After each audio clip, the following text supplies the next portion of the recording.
Everyone, it's LFC Transfer Room here, and today is a Premier League room as we prepare for a big weekend of footy. It's not Amazon Prime weekend. Well, Amazon Prime Tuesday that comes midweek, but we're going to have a look at some of the fixtures because I think the sack race is really going to kick into one. So before we ask how you guys are doing and stuff like that, if you want to put in the comments who you think is not going to make it through this weekend. Is it Gerrard? Is it Rodgers? Thomas Tuchel said he's had multiple offers from Premier League clubs, so there's a lot to discuss. But before we do that, Rigo, how are you doing, mate?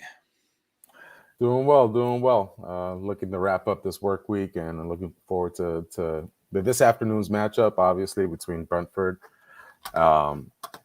as well as Brighton. I think that'll be a good matchup, as well as the rest of the action we got going on, with the cherry on top being Liverpool's matchup with Man City. So we have a lot of good football to look forward to this weekend, so I'm excited. Damo, what about you? How was the week? Because obviously a week of teaching is always a long week. And then are you excited for the weekend? Are you excited for Sunday, or is it trepidation? You know what? I'm a lot better after Wednesday. I think we needed a 7-1. I've been thinking, I think even like a 2-1 or a 3-1, I'd have still been like not amazing and going into this weekend. But a 7-1, I think it's given me sort of a glimmer of hope into Sunday's game, to be honest. And I think we need it, don't we, as a fan base right now? Yeah, and I don't think any of us are crazy enough to say Liverpool are back. We're functioning at full force or anything like that. Defensively, obviously, there are multiple things we need to work on in terms of maybe not conceding the first goal every time. But I think for me, Rigo, just to see Salah putting the ball in the side netting on a consistent basis is exactly what we want to see, isn't it? That was great to see, definitely. Quickest hat trick in Champions League history, which is absolutely marvelous. It seemed that as soon as he came onto the pitch, everything fell his way, including the goalkeeper. So it was definitely great to see. I felt like he was a little bit more towards the box as opposed to being all the way to the right side. So I think heading into this weekend, that's something that we should look forward to and hopefully see more of against Man City. Definitely Salah, give him his chances. He's bound to put one in the back of the net. So it was definitely very encouraging to see. 3 goals scored in immediate fashion. And what turned out to be kind of a nervous beginning, going down 1-0 as per usual, it seems, to tie at the half and then kind of blow open the doors was something great to see leading into this weekend. But we also had that the previous weekend against Rangers going into the Arsenal match. So I'm a little hesitant to be too confident, but I'm sure we'll put in a good showing on Sunday and come away with at least 1 point. And Damo Helio put something in the chat. Why wasn't Canate in training today? And, I don't think it's anything serious. I think it's just prevention, and safety. But have you heard anything different? Not really, no. I think it could be just precaution, if I'm honest. I think he's just come back on it from injury and a little niggle here and there. You can't take that chance. We're going into now, into October and then November. We've got some big games coming up. And when the World Cup, they're all scheduled close to each other, so we can't afford to take a chance. And if we can drop him from training one session, it's not the end of the world. Yeah. Now, this is the Premier League room, and this is sort of the one day of the week, unless Liverpool are playing on the Saturday, where we take a bit of time and we start to look at some of the other fixtures. And we look at what other teams are doing and just sort of have a bit of a analysis about what we think about the Premier League and what's going on.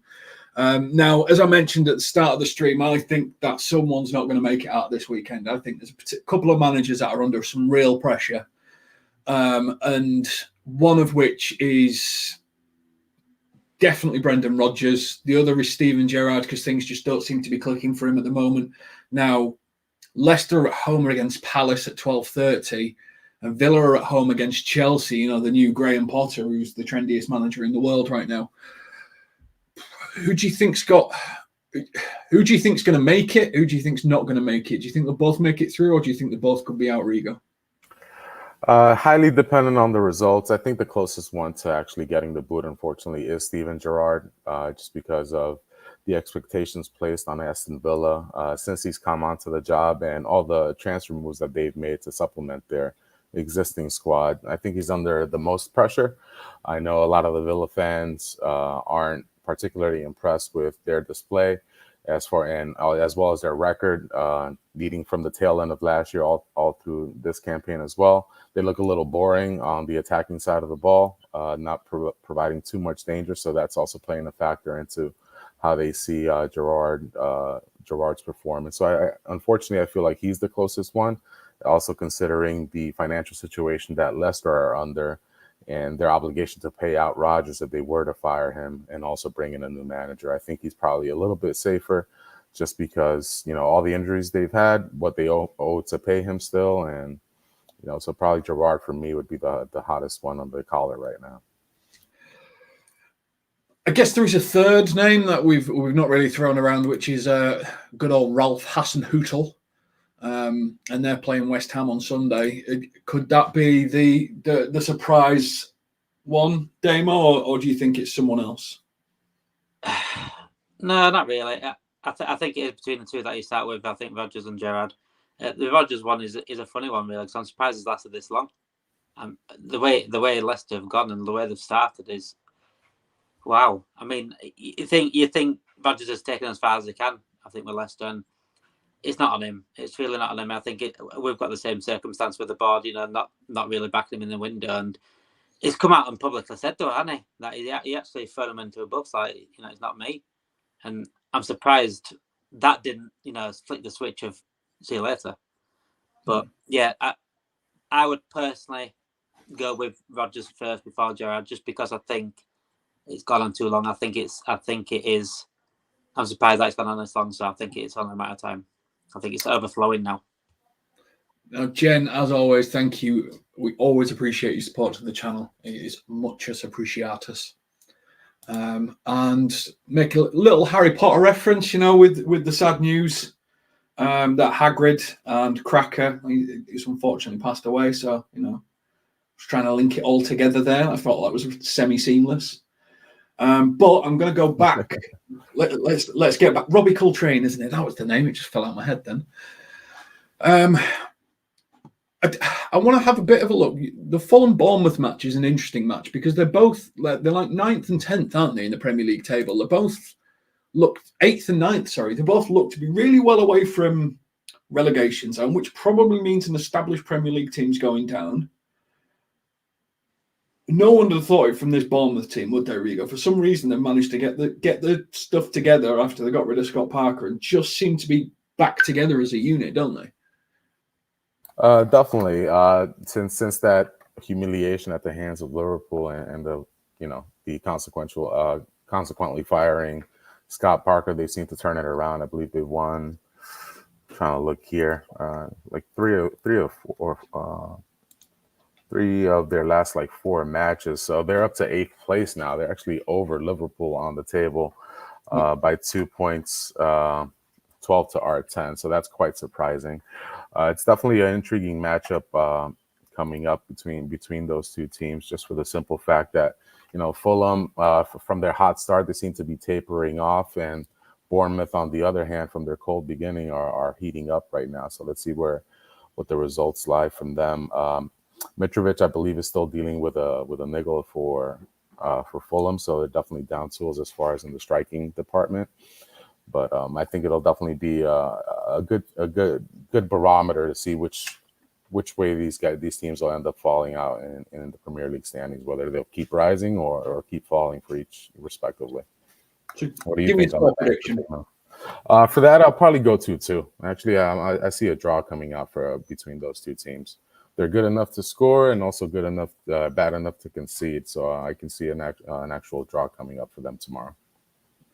Demo Rigo makes a really interesting point. Bournemouth minus 12 goal difference are above Liverpool in the table with a +8 goal difference. And I always used to look at goal difference as a barometer as to how well a team is playing, and should give you an indication of whereabouts they'll be in the table.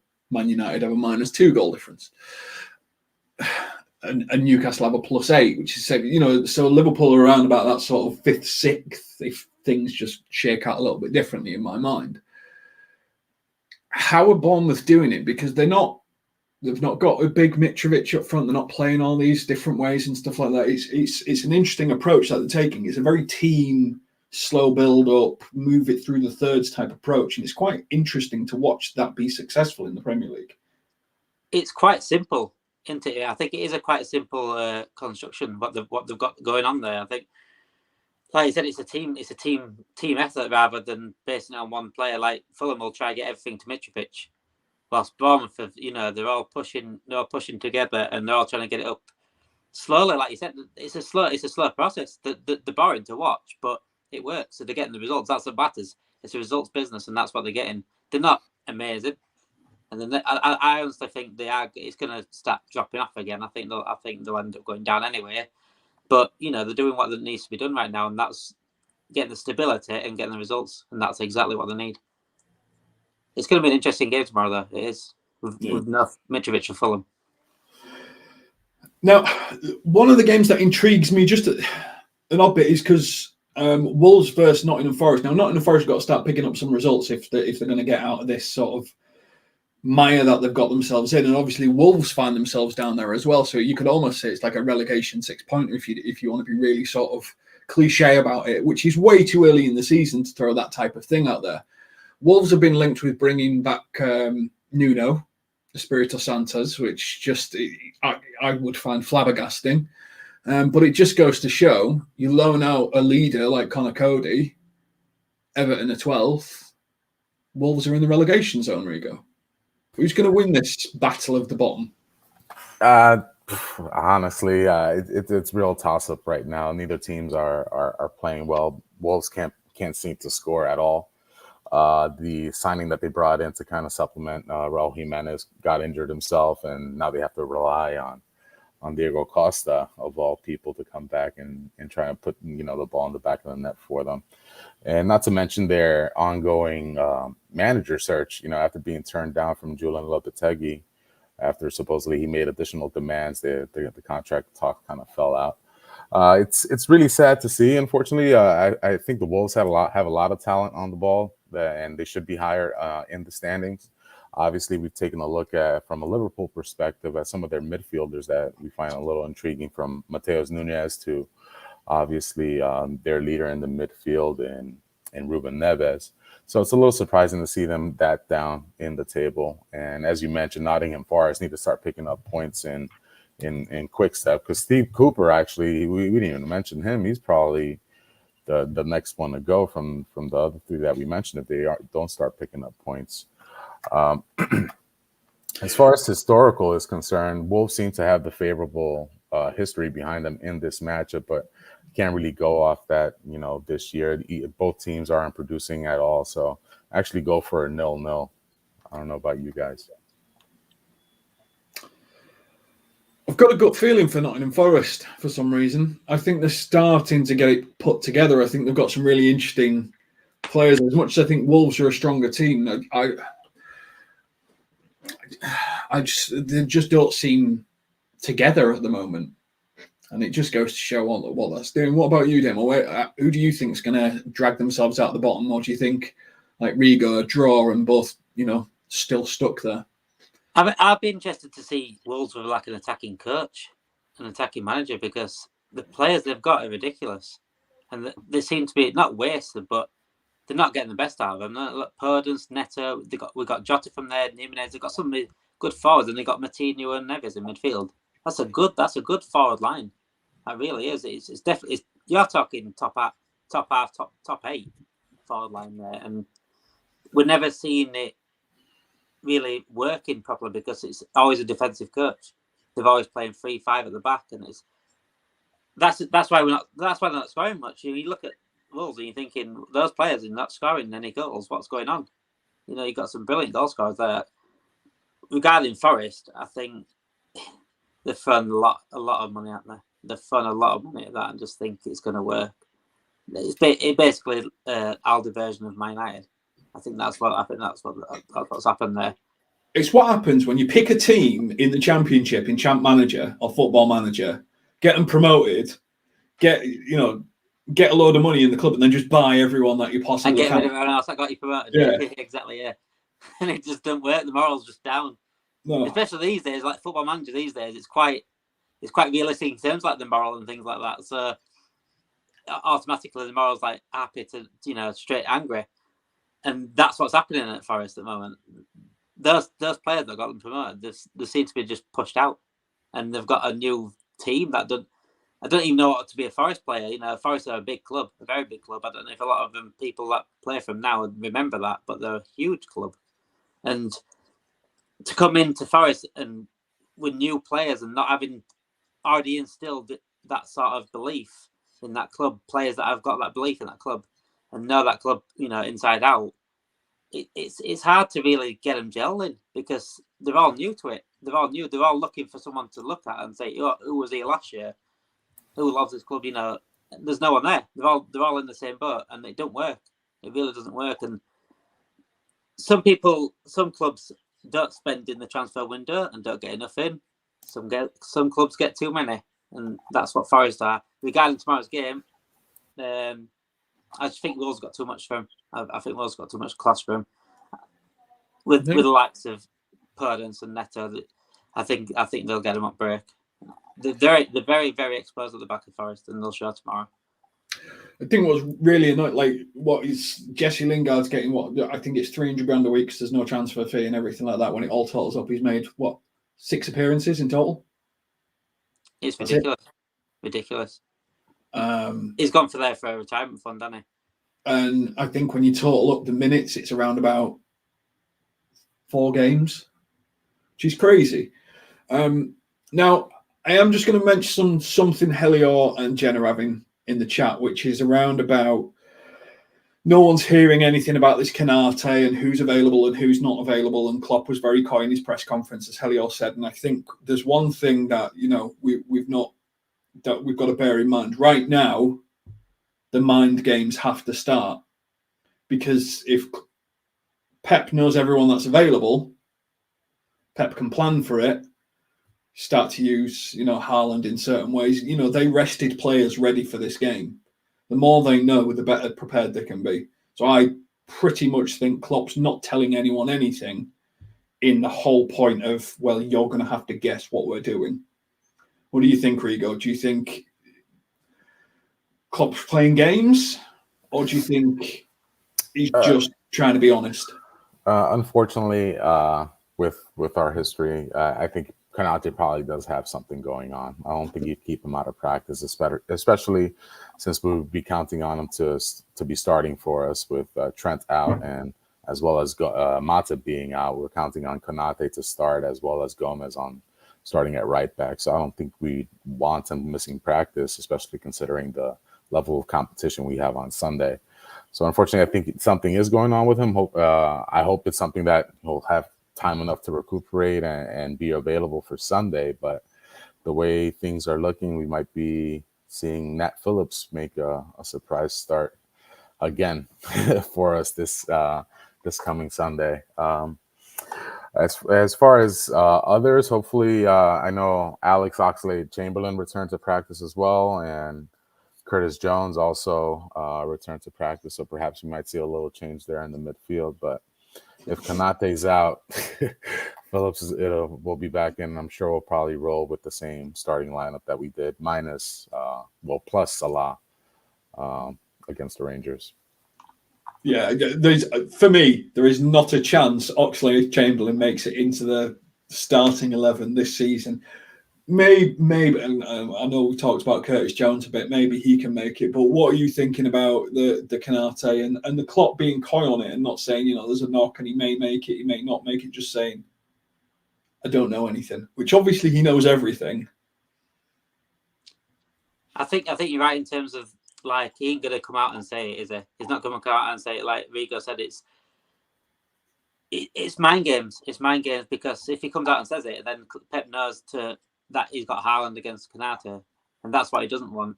As much as Haaland's amazing, they don't want that. They don't want the Haaland against Konate and Van Dijk. So that's a tough. I'd still like to see Haaland against Phillips, though.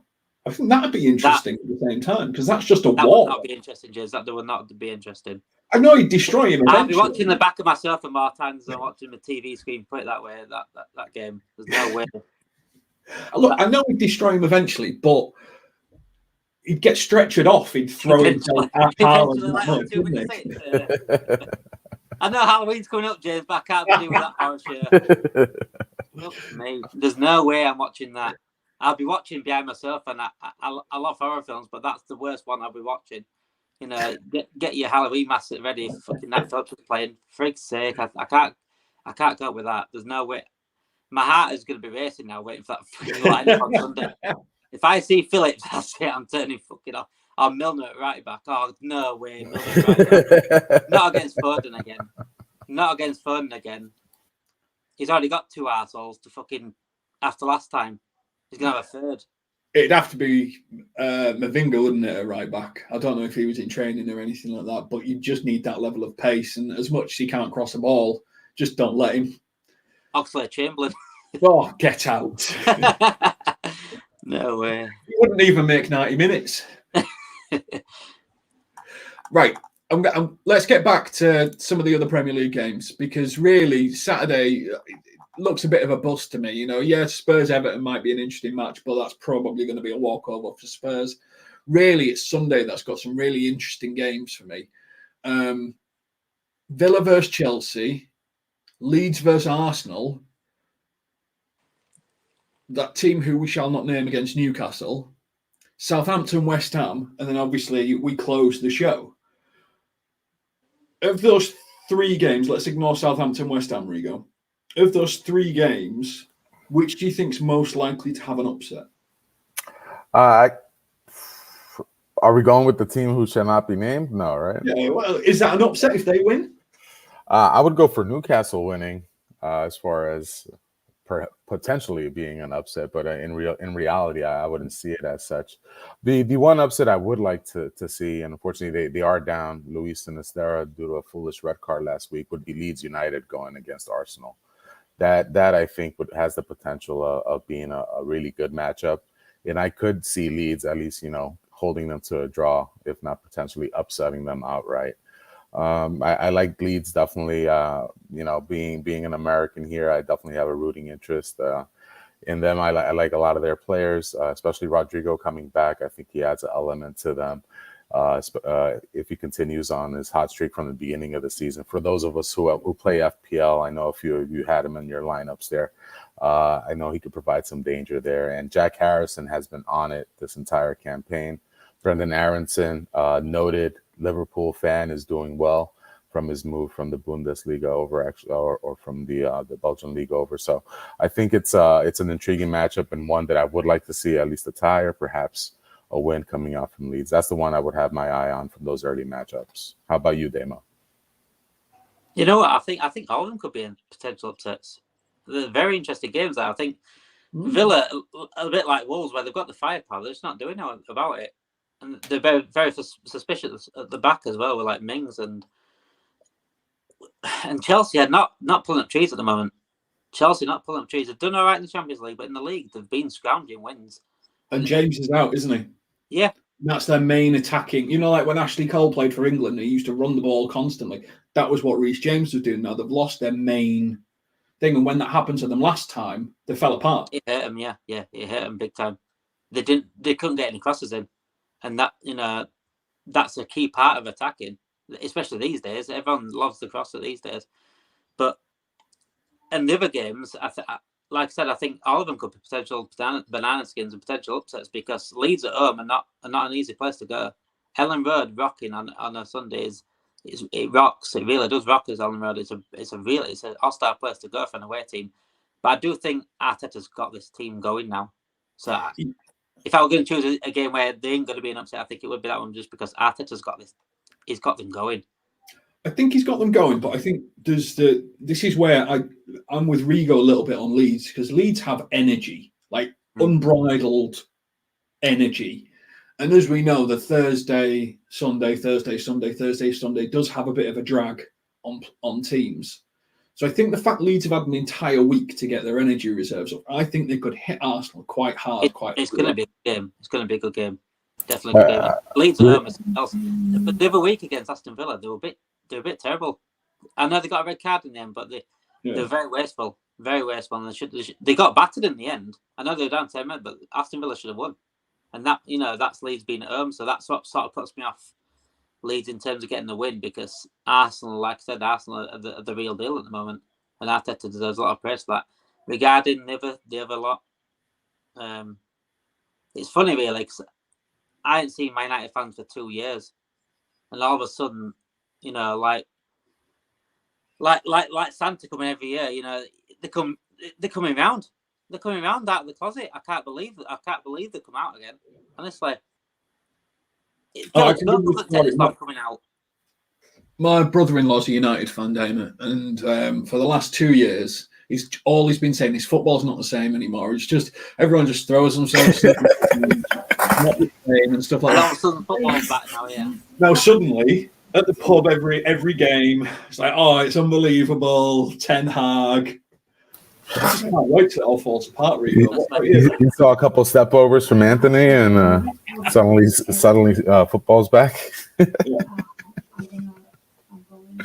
Last night just proves where they are. They couldn't even score to late goal against Omni and Nicosia. Like it's not even the good Nicosia. It's not in Apoel. It's Omnia. It's a new variant of COVID, and it takes them to the 94th minute to score a goal. So stimulate My United fans. Go back in your closet and just come back. When you're actually challenging for the title, because that ain't gonna happen anytime soon. We'll finish above Man United this season, and we're terrible. Game on, I'm going to let you ask Rigo the next question because my dog's just back to go outside, so I'll be back in a second. Will Manchester United finish above Liverpool this season, Rigo? Go for it. If you're looking at the standings upside down, yes. There you go. That's all you need to say. That's all you need to say. I've been looking at these fixtures coming up, right, and I'm thinking to myself, with the World Cup coming up and the break coming up, I really think we need to win every game. Yeah. It's got to that point now. Like, I know we've got Man City on Sunday, and I think I'll take a draw in one game at least, but I think every other game we need to win. Definitely, or else we're really, really, really marching uphill to make any noise in the Premier League. And, we've dropped already too many points. I think we've already matched our loss total of last season in the first 8 matches, and which is terrible. And we've had too many draws. We only had 2 wins throughout this campaign. So we need to start locking down those wins. Stop conceding late goals when we have the advantage. But number one, and we've mentioned this on the stream numerous times, is we need to stop conceding goals and stop conceding first, because that's just been we've been fighting from behind at pretty much every single match that this from last season up until this. From 10 of our last 12 matches in the Premier League, we've gone down 1-0. 2 out of the last 4 in the Champions League, we've gone down to 1-0 as well. So we need to definitely stop that trend. I don't know if it's possible starting Sunday, but I definitely hope it will come. I would totally love a clean sheet against Man City of all teams, who's been scoring like crazy. Not in their Champions League match, obviously, because Haaland was out. But hopefully he is out for Sunday. But if not, we definitely need to come away with at least 1 point, if not all 3, or else we're just digging ourselves an early grave in this Premier League season.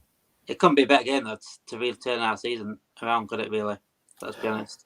Yeah, actually, over here in the States, they do Premier League mornings, and they're having a fan fest over in Philadelphia, which is like an hour and a half from me. I had gotten tickets, reservations to go, but after Sunday's Arsenal match, I kind of decided to stay home for this Man City match. I don't want to have to drive 2 hours with a frown on my face.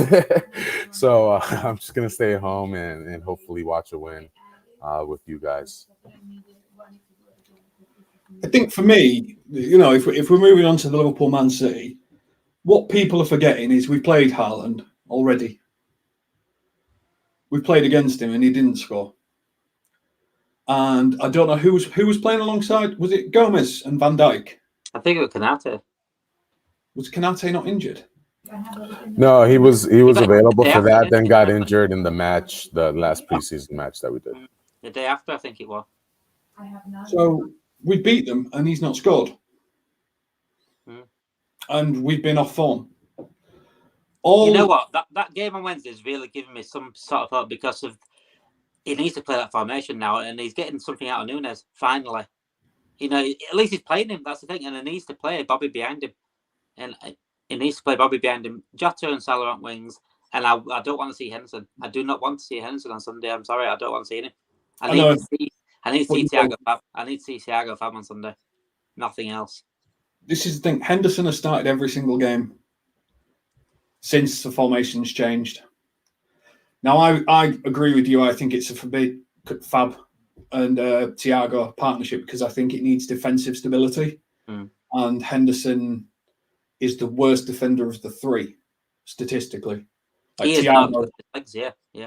You know, he's better at distribution than Fab, but Thiago's better than Henderson statistically. So you need that defensive wall, especially if you end up with a Milner or a Gomez there. And I think if you do that and you just let Salah, Jota, Firmino and Núñez just run riot and catch them on the counter-attack and take the spaces, half spaces, and really sort of run riot, I think we could hurt them.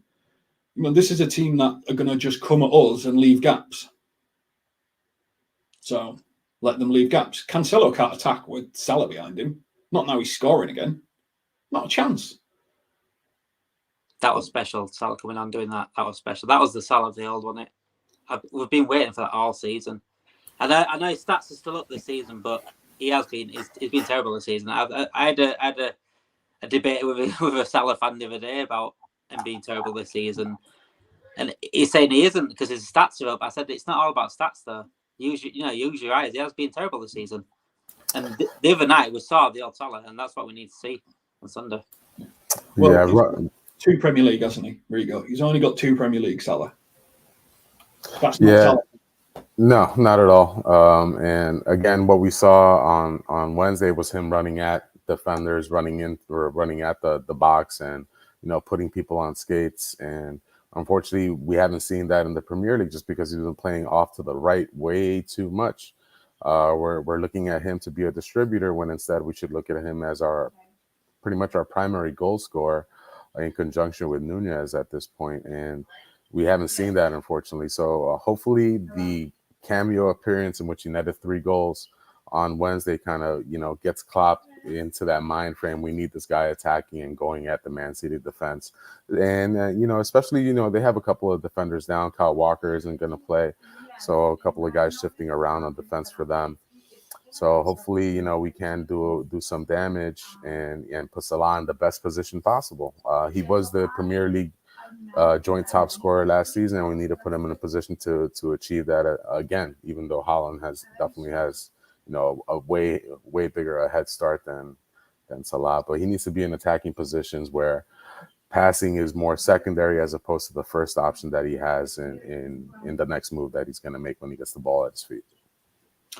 What I liked about Salah's 6-minute hat trick, which there's not a lot of data in there because it's the quickest Champions League hat trick in history, is the fact that he did classic Salah things. He got himself within the centre of the goal and to the right-hand corner of the box. Took normally 1-2 touches, like one to control it, one to get it out of his feet, and then curled it in. Every time just curled it in, apart from the one where he drove past the byline and toe poked it. Isn't that everything we've been asking for Salah to do since AFCON, Damon? Yeah. And he like you said, before AFCON, it's not even just a season. He's been terrible since January. So that's the whole year, near enough. He's had odd one or 2 games here and there, but he's world class. But he's not on it. And since he's got his new contract now, he needs to really shows why we give him £350 a week. Because if you don't play £350 a week for someone that's played as bad as he has, there's no way. And this is why there's rumours now about the Mbappe rumours, him being the swap deal for him. Because no Liverpool fan, apart from his attitude, no Liverpool fan would say no to Mbappe for Salah right now. But if Salah can get back to his best, then it's more of a, I think the only way you're taking Mbappe is because of the age, rather than ability over what Salah's form is. So City is the perfect game for us to bounce back. It's the perfect game to Salah to say, look, I'm back. I mean, that goal he scored against them, was it last season? Scored the goal against them early on. Yeah, it was early on in the season, wasn't it? Like third, fourth game in, and he took them all on. And I'd love to see that again someday. I would. Oh, it'd be unreal, wouldn't it?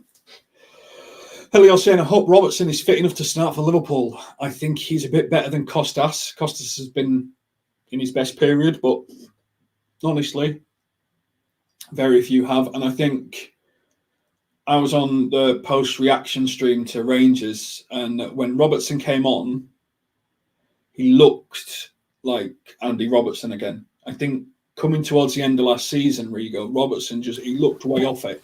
And I was saying on stream that it looks like we ran everyone to absolute limits to try and get this quadruple done, and it broke quite a few people, and it's taken them some time to recover. And it looks like it's taken Robertson time to recover, but he looks back. Yeah, we definitely redlined way too many players last season just because we didn't have the depth and trying to, as you mentioned, getting the quadruple, falling short at the end, unfortunately, for two of those. And, not only the amount of matches Andy played for us, but all the matches for Scotland and trying to qualify for the World Cup as well. You could only run so many minutes, so many miles without feeling the effects. And unfortunately, Andy did feel them in his performance as well as his injuries. Him coming on for Costas at the end of the match definitely was a good sight to see. I feel Andy should start this next match, especially considering Costas has played a lot of matches in his absence. I think he could use a rest to kind of keep him, at good levels as well. And Andy coming back for his first start against Man City kind of lines up perfectly. I think that'll be a big boost for us, considering, we don't have Trent as well, another one of those guys who's been through the battles throughout the years and knows what Man City's going to try and pull and offer. So hopefully this rest in conjunction with recuperating from his injuries gives him that little boost leading in, through his run of matches to the World Cup. And he'll be resting, unfortunately, throughout the World Cup. So yeah, I'm sure he'll have a great second half of the season as well. So very good to see Andy. I think he can go back to his levels. He's been down for a while as well, just like Salah has been. And hopefully it's a sign of things to come, what we saw on Wednesday going forward. I think, sorry, James, I think it proves that competition is key. Yeah. Because Robertson needed that drop in and he needed a kick up the arse, and he's got it.